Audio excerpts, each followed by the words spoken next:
नमस्कार दोस्तों, शेयर में चैनल पर एक बार फिर आपका स्वागत है। दोस्तों, कभी आप ये देखते होंगे जब शेयर खरीदते हैं सोचते होंगे कि कंपनी का मार्केट कैप देखते थे, मतलब फंडामेंटल उसमें सबसे बड़ी चीज़ देखते मार्केट कैप कितना है और मार्केट कैप के हिसाब से शेयर की प्राइस निकाल के और देखते हैं कि शेयर वास्तव में उस जो मार्केट कैप के हिसाब से सही है कि नहीं।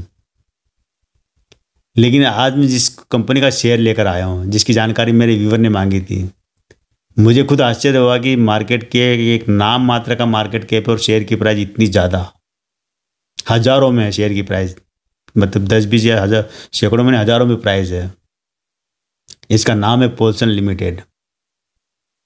आप देखिए अपने शेयर मार्केट में कई कंपनियां हैं, HDFC बैंक है, SBI है, PNB है, TCS है, ITC है, इन्फोसिस है। ये वो कंपनियां हैं कि जिनके मतलब मार्केट कैप किसी का 2 लाख करोड़ का है, किसी का 5 लाख करोड़ का, किसी का 7 लाख करोड़ का मार्केट कैप है। उसके बावजूद इनकी जो शेयर की प्राइस देखेंगे तो किसी की आपको 500 रुपये मिलेगी, किसी की 400 रुपये, किसी की 1500, किसी की 1600। ये अच्छी फंडामेंटल वाली कंपनी की बात कर रहा हूँ मैं, क्योंकि हमारी तुलना शेयर की प्राइस से हो रही है यहाँ पर। लेकिन ये जो कंपनी है पोल्सन लिमिटेड, आप देखिए इसका मार्केट के मात्र 165 करोड़ का है, केवल 165 करोड़ का, और शेयर की प्राइस है 13,700 रुपये आज की तारीख में। ये जब बुधवार को पिछले अभी 4 दिन पहले 17,000 रुपये इसकी 17,122 रुपये प्राइस थी इसकी।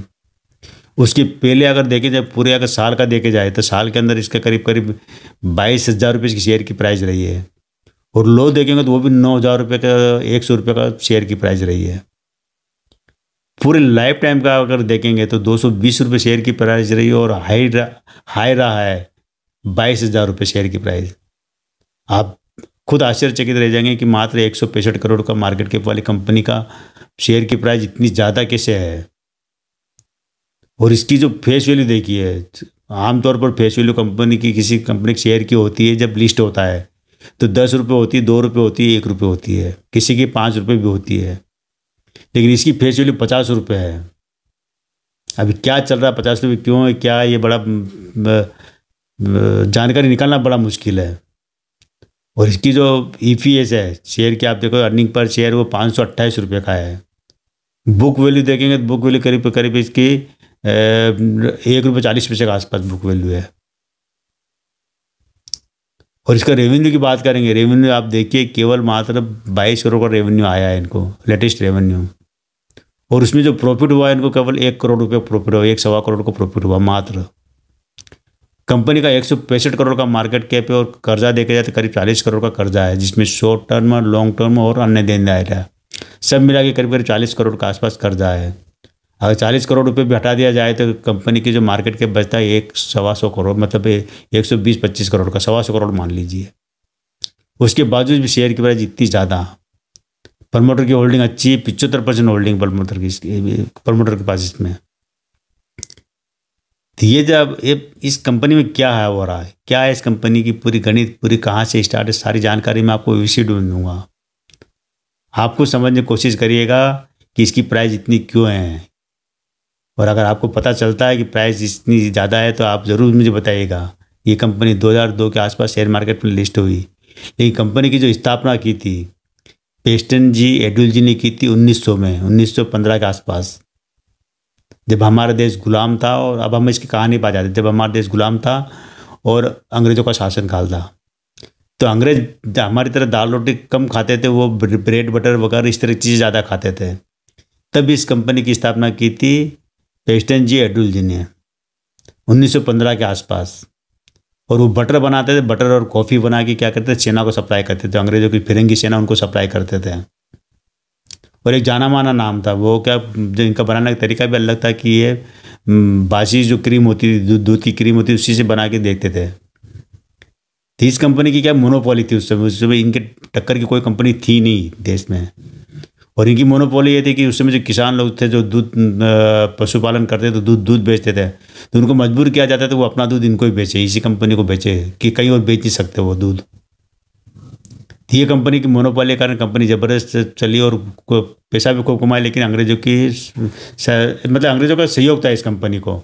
इस कारण किसान भी विरोध नहीं कर पाते, क्योंकि जो भी अगर दूसरे को दूध बेचेगा तो उसके ऊपर अंग्रेजी सेना टूट पड़ती थी। इस कारण ये क्या कि मजबूर थे और ये अपनी मोनोपोली चलाते थे।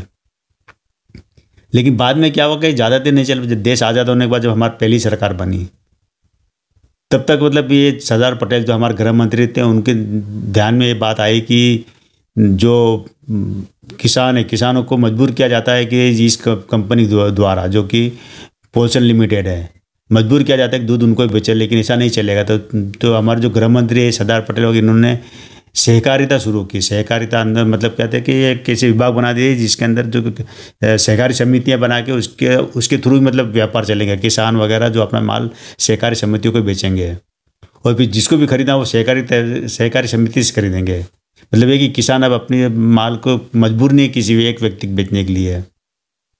तब ये शुरुआत की थी। और उस समय क्या हुआ था कि जब से सहकारिता शुरू हुई तो उस समय एक अमूल जैसी कंपनी अस्तित्व में आ गई थी। और अमूल ने क्या करा था कि इसी की टक्कर का एक बटर अपना मार्केट में लॉन्च किया था, लेकिन अमूल इसके सामने टिक नहीं पाया, क्योंकि इस कंपनी का जो बटर का स्वाद ज़बरदस्त था उस ज़माने में, और अंग्रेज़ों की पहली पसंद थी, और इस कारण अमूल टिक नहीं पाया। लेकिन क्या है कि ये किसानों को फ़ायदा होने लगा था, किसान अब अपना माल सहकारी समिति को देते थे।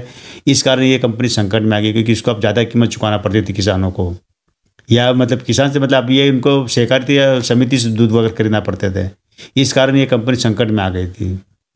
इनके कई तरह के उत्पादन थे उस समय, ये काम करते थे, कॉफ़ी का बिजनेस करते थे, कॉफ़ी बनाते थे। इसके अलावा बटर के अलावा देखे जाए तो ये जो दूसरे आइटम होते, चमड़े का रंग वगैरह, इस तरह का केमिकल वगैरह, इस तरह काम करते थे। ये संकट में आने के बाद काफ़ी समय तक कंपनी का प्रोडक्शन बंद रहा। कंपनी बिल्कुल अस्तित्व से गायब हो गई देश आज़ाद होने के बाद में, क्योंकि अमूल धीरे धीरे अपने पकड़ बनाता जा रहा था मार्केट में, और अमूल घर घर पहुँच गया था।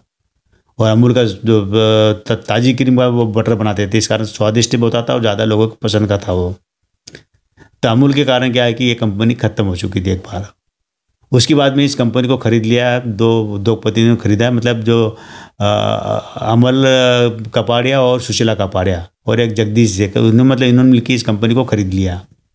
और ख़रीदने के बाद में इस कंपनी को वापस रीस्ट्रक्चर किया और फिर कंपनी को फिर से चलाने की कोशिश की है। उसके बाद इसको चलाया और 2002 के आसपास शेयर मार्केट में लिस्ट किया है इसको।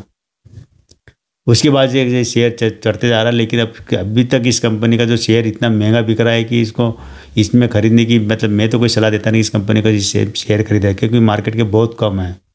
अब इसके डायरेक्टर जरूर चेंज हो चुके हैं, जो कि एजुल जी पेस्टन जी के पास कंपनी थी। अब ये कंपनी अब सुशीला अमल कपाड़िया, सुशीला कपाड़िया और इनके पास है, अच्छे हाथों में है। लेकिन अभी कोई इनका प्रोडक्शन बाहर में, इन्होंने जो डेयरी उद्योग था जिसमें बटर वगैरह बनते थे वो तो बंद कर दिया, कॉफ़ी उद्योग बंद कर दिया। अब इनका जो बिजनेस है केमिकल का बिजनेस है, केमिकल का बिजनेस करते हैं। केमिकल रंगों का जो खाने वाले रंग होते हैं, फिर चमड़े के रंगने वाले रंग में, जैसे केमिकल का बिजनेस करते हैं, अलग तरह के बिजनेस है, वो बिजनेस करते हैं। कंपनी बहुत छोटी है, माइक्रोवेव कंपनी है, कोई बहुत बड़ा इसका मार्केट नहीं है अपने देश में। ये आप किस तरह से अपने आप को वापस रजिस्टर करके किस तरह खड़े करते कंपनी को, क्या अमूल को टक्कर दे पाएंगे? क्या अब वो प्रोडक्ट नहीं इनके पास अमूल जैसे, या केमिकल के रूप में भाई बहुत सारी कंपनी आ चुकी थी किस तरह। लेकिन इसका जो शेयर की प्राइस चल रही है वो मुझे लगता है कि बहुत ज़्यादा है, कई गुना ज़्यादा है जो कि होना चाहिए। तो खरीदने कोई सलाह नहीं है, खरीदना ना करिए, आपकी मर्जी रहेगी। आज केवल इतना ही दोस्तों। नाम फिर बता देता हूँ, पोल्सन लिमिटेड कंपनी का नाम है। अमल कपाड़िया, सुशीला कपाड़िया इसके डायरेक्टर है, और इसकी स्थापना की गई थी 1915 में स्थापना की गई थी। और शेयर की प्राइस आज की तारीख में 13,700 रुपये है। और हाई देखेंगे एक साल का तो 17,000 का रहा है, 17,100 का, और लाइफ टाइम का हाई देखेंगे तो 22,000 का रहा है। तो ये दोस्तों आज केवल इतना ही। Thank you.